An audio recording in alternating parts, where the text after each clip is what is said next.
good Sunday morning and welcome into the Sports Source. As we told you last week, first day of a new dawn, first dawn of a new day, something like that, where we are at the top of the line. We appreciate you for being here. We hope that you found us okay. I know that some cable systems still list us by the old name, some by the new name. That's probably going to change over time. So if you have friends who say their DVR didn't work, tell them to search for the Sports Source. All right, we have a packed show today. Tennessee with a, where did that come from, blowout win over Vanderbilt. We'll discuss it. They have a pulse. Plus, we'll talk spring football. We got a lot of numbers. We'll look at the NCAA numbers again because Tennessee, as I said, they've got a pulse. The bubble hope is still alive. We'll discuss all today on the Sports Source. But I told you last week we're going to be introducing some new sponsors, some new members of the family here over the coming weeks. We'll start with that right now. Want to welcome in Nova Copy. Told you that we'd have some great groups, and let me tell you, Nova Copy is, when it comes to document solutions, that means the equipment, the service, the supplies that your big or your small business need. Nova Copy is who you need to call. Some of East Tennessee's biggest companies already trust Nova Copy. Do yourself a favor and check them out at novacopy.com or call that number right there. Call Benny Malacote and his crew this week. You will be very happy that you did. I look forward to partnering with them in the months ahead and also telling you much, much more about the fine services that they provide. All right, I want to welcome in these fine fellows. I'm going to use the word fine as many times as I can today.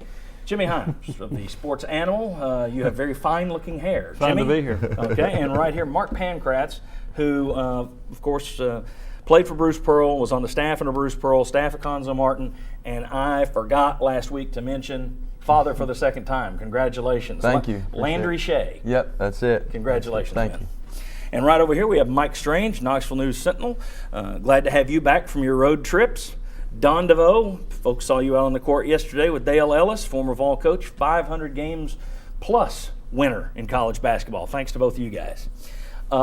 Let's just start with the fact that Tennessee, less than a month ago, lost 64-60 to Vanderbilt. Yesterday, Tennessee beat Vanderbilt 76-38. The 38 points, the lowest points, the fewest points ever allowed, Thompson Bowling by Tennessee. It was the biggest beat down in the history of the rivalry. Less than 31 days, folks. What changed 42 points? What was the difference? I think there were three things. One was Barton, 21.6 assists. The other was defense. They didn't let Fuller penetrate. They shut down Odom. They did a great job there. And the other one to me was motivation. You heard about players talking about that Vanderbilt had T-shirts that said "Our State" and the different things. And then Jarnell Stokes was upset that people said that Damian Jones had outplayed him. I think those three things contributed. You might throw in Dale Ellis too, but it was about as big of a turnaround as you'll see in 1 month between two teams. All right. I'm going to sound like Sterling Hinton during football season because the way they played, I mean, it was exciting to see that if they can continue this, the outlook for the NCAA tournament is real. I can't provide Antonio breakfast, but I would go over there and give him whatever he ate the rest of the year because we've talked about point guard play, and that was a difference. And then ultimately, urgency with this team and that effort and just Jarnell's urgency, Antonio, all those guys playing together.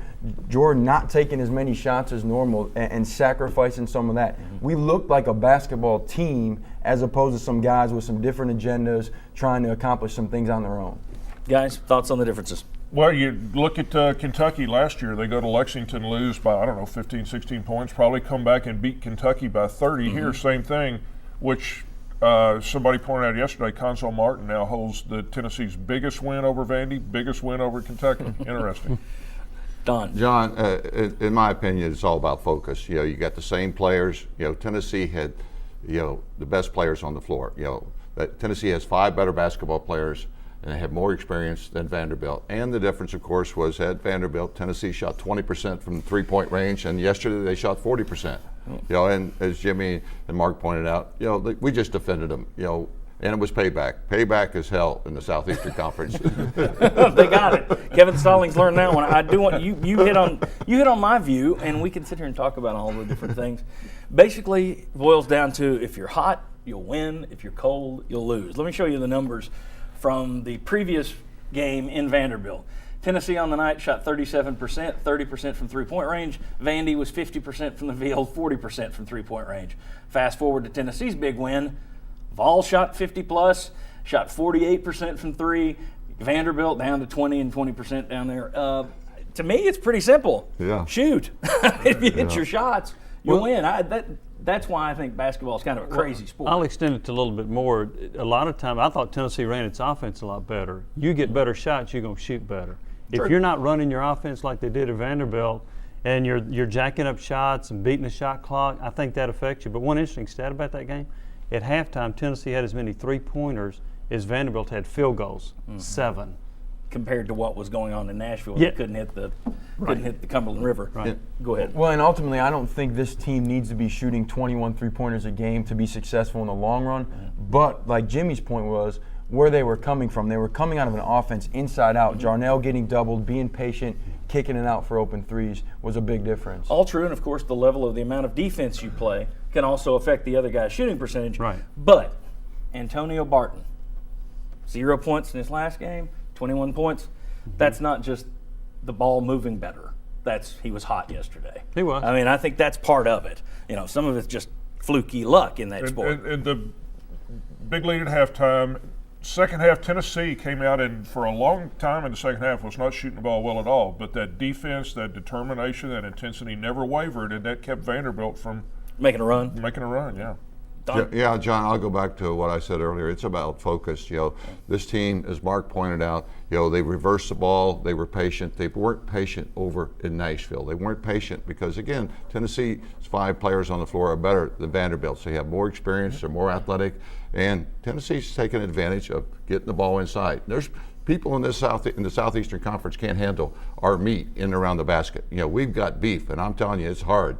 You might have some taller players, but it's hard to play against those beefy guys that we have inside. And so we're getting the ball to them, and boy, everybody pointed out it makes all the difference because that ball comes back out. A couple passes later, there's an open shot. And Antonio Martin had he had a Virginia game, As he shot the ball against Virginia, yesterday he shot the ball against Vanderbilt. Let me point this out. A lot of people are talking about how inconsistent Tennessee is. There's no question they are.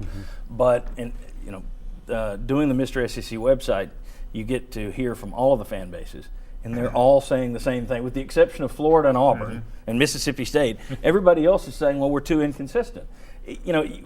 Fans tend to focus in, and media, focus in on the one school they cover or pull for, and you lose sight of the fact, Kentucky lost to Arkansas this week for the second time this year, lost to South Carolina yesterday. That's a team that got its 4th win of the year against South Carolina. You look across the SEC, Kentucky's now 1 game ahead of Georgia in the SEC standings. This inconsistent thing, yes, Tennessee fits that name, but so do a lot of teams in the SEC and a lot of teams around the country. Well, and ultimately that we talked about the SEC scheduling and Tennessee only getting to play Kentucky one time. Right. That's coming back to bite us in the butt because Arkansas has played them twice, been able to beat them. We've seen Kentucky's not as good on the road. If we were able to get them here in Thompson-Boling Arena, get that win, and just because of Kentucky's preseason perception, nationally that would look like as a much better win than it might even really be. They're still a number 20 RPI team, so it would be another top 50 win, a top 20 win if you could pull it down. That's a great point. Thoughts on the inconsistencies you're seeing across the SEC and across basketball? Is it different this year, or do you see this every year? No, I think it's every year, and what you hit on, it's shooting. So much of it's shooting. That basket's not very big, and you're shooting it from way out there, and it's a very capricious thing whether it goes in or not. And on the shooting side of it also, it's kids' urgency and effort and focus, back to Coach's point, because there's so much inconsistency, and staying focused on the team goal is what makes the good teams really good. Florida's focused. They're not losing games they're not supposed to. They're also uber talented, though. They're loaded. And don't forget the E factor. They're experienced. There's more veterans on that Florida basketball team than anybody else has in the Southeastern And Conference. when you see a senior like Patrick Young diving on the floor to save balls like he did against Tennessee, when you've got effort from your seniors like that, I think that carries over. Mark, I interrupted you. Finish Oh, with your Florida no. point. I was just saying, I think that the inconsistencies are relevant. You saw that in the top 25 yesterday with 10 teams or in the top 25 losing. So it's all over. The big thing with me is, why does the SEC have the reputation that it has right now when the rest of the nation is beating itself up as well? We'll discuss that a little bit later in the show when we come back on the Sports Source. We're going to talk about the differences between Cuonzo Martin and Buzz Peterson. Martin's on the hot seat. but Peterson got a 4th year, and his numbers weren't as good. We'll take a look at that. Come on back on the Enrichment Sports Source.